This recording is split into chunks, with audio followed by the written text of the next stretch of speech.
ከሰዓት ፕሮግራማችን ቀጥለዋል ማለት ነው። ከሰዓት ፕሮግራማችን ቀጥለዋል።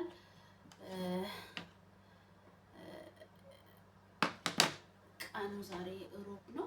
ከሰዓት ፕሮግራማችን እንደቀጠለ ነው። በእኔ ላይ እንደዚህ አይነት ታሪክ ሆኖ ነበረ። የራስን ታሪክ ላጫውታችሁ። እኔ የራስን ታሪክ ላጫውታችሁ ስላችሁ ብዙ ታሪክ አለ። ግን ከዛ ሁላ ዛሬ የምናገረው ንግግር ቤተክርስቲያን የተያዘ ነው። ከቤተክርስቲያን ጋር የተያዘ ንግግር ነው ዛሬ የሚካሄደው። ዩቱብንም ገብታችሁ ሰብስክራይብ እያደረጋችሁ ከኔ ብዙ ኢንፎርሜሽኖችን ልታገኙ ትችላላችሁ። ዛሬ ከራሴ ልጀምር ብያለሁ። እንደዚህ አይነት ነገር ተፈጠረ። እኔ ከዚህ ኢትዮጵያ ሄጄ ኢትዮጵያ 2 ዓመት ቆይቻለሁ። 2 ዓመት በቆየሁት መሀል ብዙ ነገሮችን ነው ያየሁት፣ ብዙ ነገሮችን ነው የገነዘብኩት። ሰው ልጅ በልብስ በጫማ በቃ አለ አይደለ በመስተካከል ብቻ እይታ እንዳለ ነው። እኔ ኢትዮጵያ ውስጥ ከብዙ በሄድኩበት ሁላ የተረዳሁት ወይም እያወቅኩት ማለት ነው። ይሄን ልል የቻልኩት በእኔ ላይ በደረሰው ነገር ነው። ይሄን ልል የቻልኩት አሁን እኔ እንደዚህ ለብሼ እንደዚህ አምሮብኛል። ሰው ልጅ ለብሶ ተካክሎ በቃ ያምራል። ሽቶን ነስንሶ ሲወጣ ጠረኑ ራሱ ስሜሉ ራሱ ያደርጋል። አሁን ለምሳሌ በዚህ ምድር ላይ ያለን ብዙ ነገር አርገን እናውቃለን። በቃ ብዙ ነገር ግን ለኔ ምንም መስሎ አይታይም። እንድታውቁ የምፈልገው ነገር ቢኖር ማለት ነው ቪዲዮ ግን ረጅም ቪዲዮ ነው የሚሰራው። ረጅም ቪዲዮ ነው። ይሄንን ቪዲዮ ጨርሳችሁ እንድትሰሙ በትህትና እጠይቃችኋለሁ። ረጅም ቪዲዮ ነው የሚሰራው። ቪዲዮን ጨርሳችሁ እንድትሰሙ እንደገና በትህትና እጠይቃችኋለሁ። ዩቲዩብን ገብታችሁ ሰብስክራይብ አድርጉ። ይሄን ልል የቻልኩት ሽቶ መነስነስ የቻልኩት ለምንድን ነው? እኛ ሀገር ላይ ያላችሁ ሰዎች ያለው አመለካከት ነው። ሰው ልጅ በልብስ ብቻ ነው የሚገመተው። በማማር በመልበስ በመኳኳል ነው በቃ እየተለካ ያለው ሀገር ቤት። አሁን ያለው ኮኔክሽን እንደዚህ ነው። እንደዚህ እኔ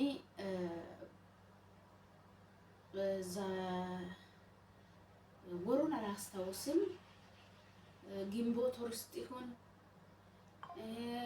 የካቲት ውስጥ ይሁን እንደዚህ ነው አላውቅም። ወሩን አላስታውስኩም። እውነት ለመናገር ወሩን አላስታውስኩም። ረስቻለሁ። በነገራችን ላይ የሀገር ባህሉን አሁን ኢትዮጵያ ላይ የሚካሄደው ነገሮችን እያንዳንዱን ነገር ቢባል አላውቅም። ለምን ከሀገሬ በልጅነቴ ስለወጣው ስለ ኢትዮጵያ ስለሚከናወኑ ነገሮች ብዙም አይምሮዬ ብዙም አይቀበልም። ይህንንም እንድታውቁ በእግረ መንገድ መናገር ፈልጋለሁ። አላውቅም፣ አልቀበልም። ደግሞ ከሰዎች ጋር መግባባትም አልችልም። ምክንያቱም እኔ ግራ ስል እነሱ ቀኝ ነው የሚሉት፣ እኔ ቀኝ ስል እነሱ ግራ ነው የሚሉት። አንግባባም፣ በዛም ሀሳብ ማለት ነው አንግባባም። እኔ የሚግባባበትና የምኖርበት አይምሮ ሁሉም ያለው እኔም በሚያውቀው ኮኔክሽን እና በሚያውቀው ሎኬሽን ብቻ ነው። ይሄንን ልቻልኩት ለምንድን ነው? ረዥም ቪዲዮ ነው የሚሰራው። በጥሞና አዳምጡና እውነት ነው አስተያየትም ልትሰጡ ትችላላችሁ። እኔ የምናገረው በቤተክርስቲያን ዙሪያ ነው ብያለሁ። ቅድምም በቤተክርስቲያን ዙሪያ ነው ያልኩት። ለምንድን ነው? ቤተክርስቲያን የግል ቤታችን አይደለም። ቤተክርስቲያን ማንም ሰው ገብቶ የራሱን የልቡን ጥያቄ ከፈጣሪ ጋር ተነጋግሮ የሚወጣበት ነው ቤተክርስቲያን ማለት ነው። ከዛ ውጪ ሌላ ነገር ቤተክርስቲያን ውስጥ ይካሄዳል ብዬ አላስብም። ግን አሁን ቤተክርስቲያን ውስጥ እየተካሄደ ያለው ነገር በጣም ከምናገረው በላይ ነው። በጣም በቃ ለሰው ልጅ እንቅፋት በቃ አለ አይደል ቆለቶ የሚል ነገር ቆለቶ በእኛ ባድየኛ ቆለቶ በቃ እንቅፋት እየሆኑ ነው ያለው። እኔ በራሴም ተደናቅፌ ያውቃለሁ፣ ተደናቅፌም አለው በቤተክርስቲያን ዙሪያ ማለት ነው። እንደዚህ አይነት ነገር ተከሰተ። ወሩን አላስታውስም። እኔ ሱቅ እየሰራው ነበር።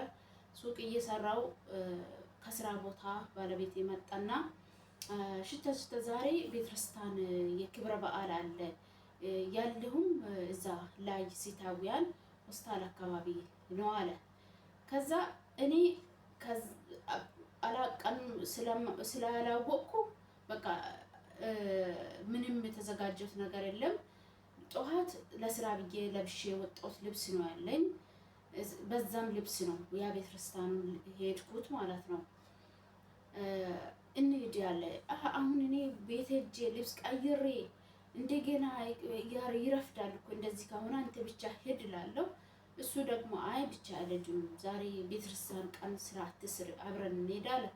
ታዲያ እንደ ቤተክርስቲያን ልብስ አያስፈልግም። ቤተክርስቲያን የልቡ ነው እንጂ ስለ ልብስ አይደለም ቤተክርስቲያን የሚገባው ብዬ በዛ ለሱ ለስራ የለበስኩት ልብስ ቤተክርስቲያን ሄዳለሁ ማለት ነው።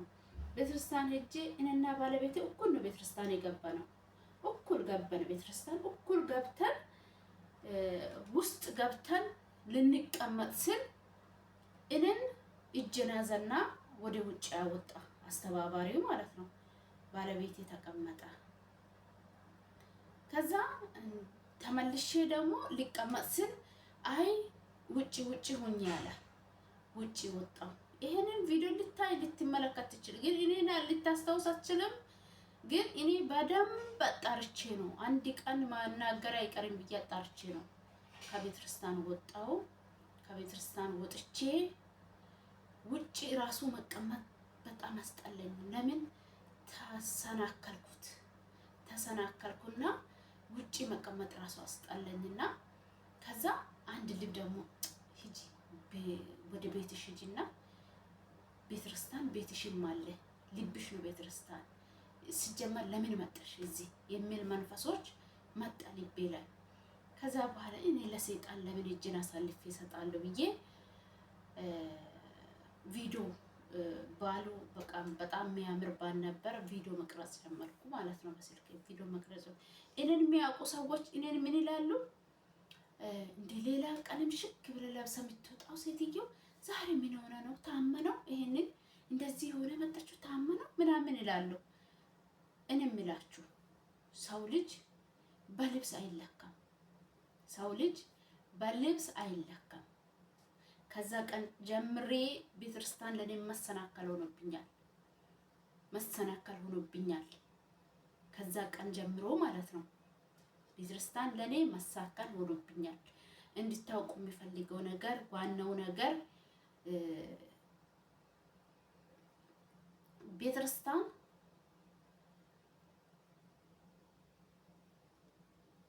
በጎሳ በልብስ በዘረኝነት በእይታ የሚካሄድ ከሆነ ያ ቤተክርስቲያን ሳይሆን እንጃ ይሄ ምን ብዬ ስያሜ ሊያወጣ።